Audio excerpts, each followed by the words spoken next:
Quand la porte tomba sur moi, j'entendis sonner le silence. J'étais seul dans une cellule froide.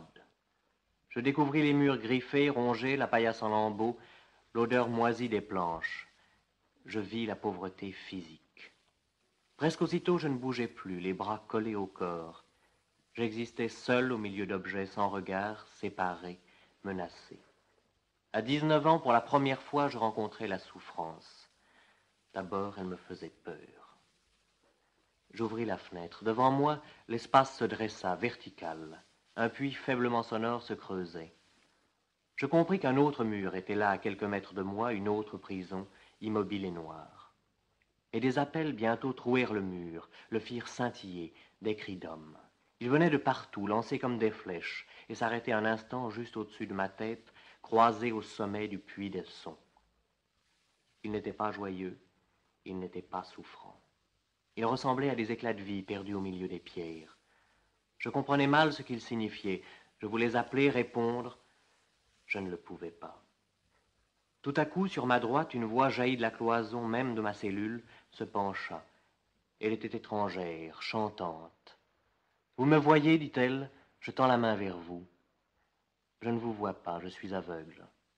Il y eut un silence. La voix reprit. Merci, c'est bien. Christ vous envoie vers moi pour vous guérir. J'écoutais envahi par la joie, car cette voix-là ne pouvait pas mentir. Elle avait la timidité, la lenteur des vraies passions. C'est par cette page que commence le second livre qui fait publier Jacques Lucéran, Silence des hommes. On se souvient peut-être d'avoir entendu à ce même micro, il y a un an, l'auteur parler de son premier livre, Et la lumière fut. C'était le récit d'une enfance puis d'une adolescence comme toutes les autres. Comme toutes les autres, n'était-ce une certaine vibration à laquelle on reconnaît les prédestinés, je veux dire les poètes, et dans le cas de Jacques Lucéran, le poète de sa vie intérieure.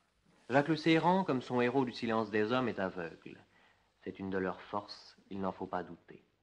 Eh bien, Jacques Lucéran, pendant l'occupation, vous avez vécu une aventure assez semblable à celle de votre héros. Quelle fut-elle? Oh, elle fut très simple. J'ai eu deux années d'activité de résistance en France, puis à la suite d'une dénonciation, j'ai été arrêté par la Gestapo en juillet 1943, interné à Fresnes pendant 6 mois et déporté au camp de concentration de Buchenwald pendant 15 mois. Mais vous précisez en tête du Silence des hommes, ceci n'est pas ma vie, mais un roman, et pourtant, votre héros, comme vous. C'est vrai.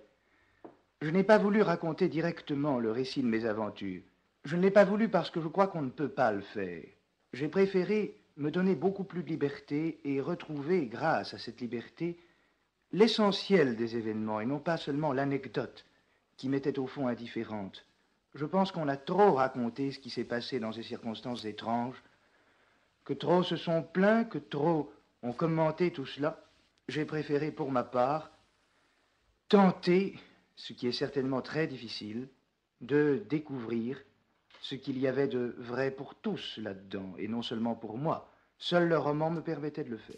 Alors ainsi, en toute honnêteté, vous avez soumis à l'expérience des rapports secrets qui existent entre la réalité et la fiction, qui sont le grand problème de l'écrivain. J'en suis tout à fait persuadé.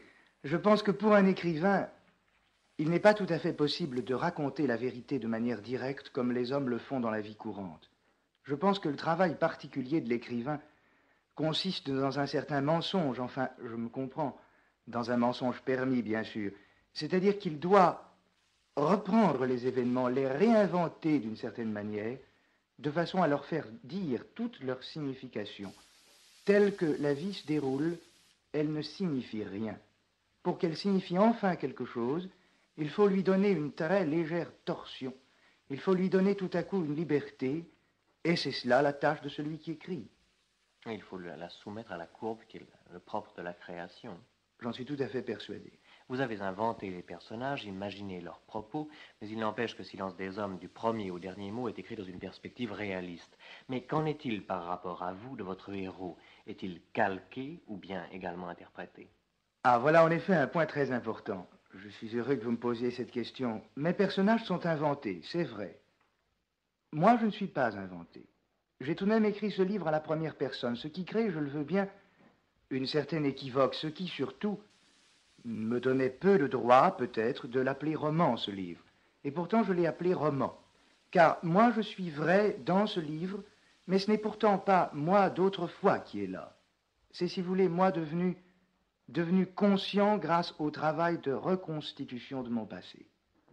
Et une chose frappe dans Silence des hommes, c'est le bonheur qui peut coexister avec des événements tous tragiques. Ça, bien sûr.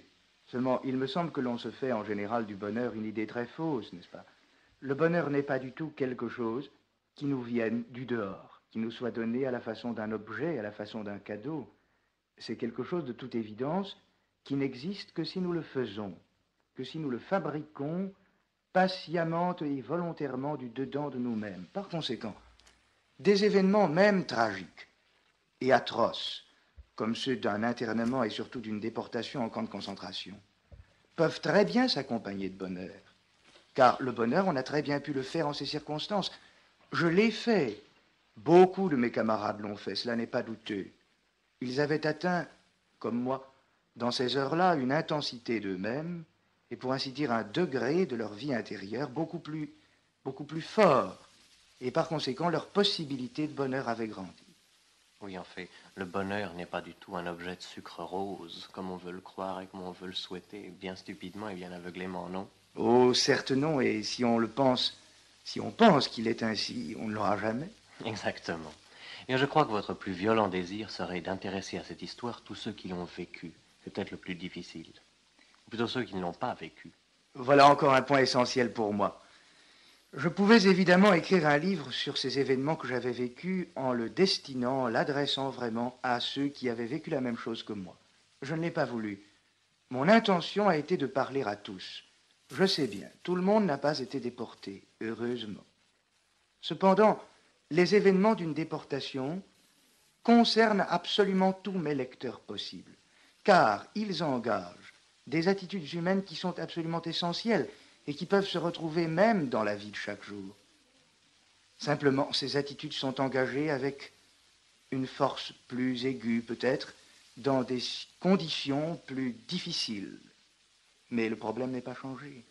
Et à travers tout ce que vous écrivez, et jusque dans vos moindres propos, transparaît un très fort amour des hommes. Et je voudrais vous demander, un peu cruellement, j'en conviens, est-ce que vous croyez vraiment à l'amour des hommes? Ça n'est pas une question facile. Oh, je crois que si l'on se fonde seulement sur les constatations de la vie ordinaire, sur le réalisme pratique, en effet, l'amour des hommes n'existe pas. Disons plutôt, il n'existe pas d'amour entre les hommes. Les hommes ne se donnent pas les uns aux autres d'amour. Je crois en effet qu'il en est ainsi. Eh bien, c'est parce que je constate qu'il en est ainsi que je pense au contraire qu'il faut absolument y penser davantage et essayer de faire cet amour qui n'est pas donné. Il faut le faire absolument, mais tout autrement qu'on ne pense le faire d'habitude. Aimer les hommes, c'est, pour la plupart des gens, les servir. C'est travailler pour eux. C'est leur donner positivement quelque chose. Mais je crois que personne ne donne rien à personne. Il y a là une impuissance qui me paraît absolument essentielle à la nature humaine. Je crois au contraire que si l'on est là, tout simplement, on agit dans le sens de l'amour des autres. Il s'agit d'être présent, il s'agit de rayonner une véritable sympathie, d'attendre avec beaucoup de patience, de s'ouvrir aux êtres. C'est ce que j'ai essayé de raconter dans mon livre. J'ai essayé de montrer comment des personnes présentes sans un mot, pendant de longues heures et parfois pendant de longs jours, sont plus efficaces sur le bonheur et la pensée de ceux qui les entourent que des êtres qui, au contraire, s'évertueraient de toutes les façons.